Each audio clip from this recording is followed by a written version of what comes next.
আসসালামু আলাইকুম। সবাই কেমন আছেন? আশা করছি সবাই ভালো আছেন। আল্লাহর রহমতে আমরাও ভালো আছি। আজকে আপনাদের সঙ্গে শেয়ার করব, এটা হচ্ছে চিকেন মোমো। আর আমি এর আগে অনেক কয়েকবার বানিয়ে খাইছি, তা মনে করলাম আজকে একটু আপনাদের সঙ্গেও শেয়ার করি আমি কিভাবে মোমোটা তৈরি করি। আসলে পুরো রেসিপিটা যখন দেখাতে যাই তখন ভিডিওটা একটু লং হয়ে যায়। আর ভিডিও যখন আপনি শর্ট দিবেন তখন তো সবকিছু দেখানো যাবে না, আমি কিভাবে কি বানালাম কি করলাম ওটা তো ওইভাবে বোঝানো যায় না। আর যদি সবকিছু দেখাতে চাই তখন ভিডিও লং হয়ে যায়। যদি কারো ভালো লাগে অবশ্যই ধৈর্য ধরে দেখবেন। আর আমি ভেতরকার পুরটা রেডি করব। এটা হচ্ছে মুরগির মাংস, এটা আমি আগে কেমা করে নিব। আর আমি চাকুর সাহায্যে করে নিচ্ছি, অনেকে আছে ব্লেন্ডারে ব্লেন্ড করে নেয়, শিলপাটাই করে নেয়, চাকুর সাহায্য করে নিলেও হয়। কেমার ভেতর যা যা লাগবে সবকিছু রেডি করলাম এখানে। আর আমি মোমোর যে পুরটা ওটা এখন রেডি করব। এখানে রসুন কোচানো, আদা কোচানো, গাজর, একটু পেঁয়াজ কোচানো দিছি, কাঁচামরিচ, সামান্য লবণ, গোলমরিচ পাউডার, আর আমি ঘি গরম করে দিলাম। এখানে বাটারও ব্যবহার করতে পারেন, বাটার বা রান্নার যে তেল, ঘি, কিন্তু সরিষার তেল ব্যবহার করা যাবে না। আমার পুরটা রেডি।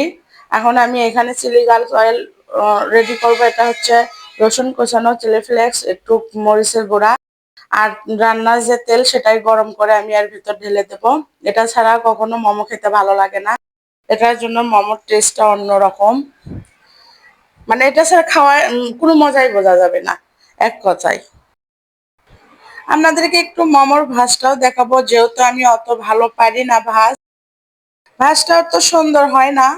তারপরে এর আগে আমি করছি, এত সুন্দর হয়নি, আজকে একটু করছি দেখি আর একটু ভালো হয়েছে। আসলে সবটা জিনিস করতে করতে সুন্দর হয়, না করলে তো হবে না। আস্তে আস্তে চেষ্টা করে একটু হলো আজকের একটু মানে সুন্দর হয়েছে।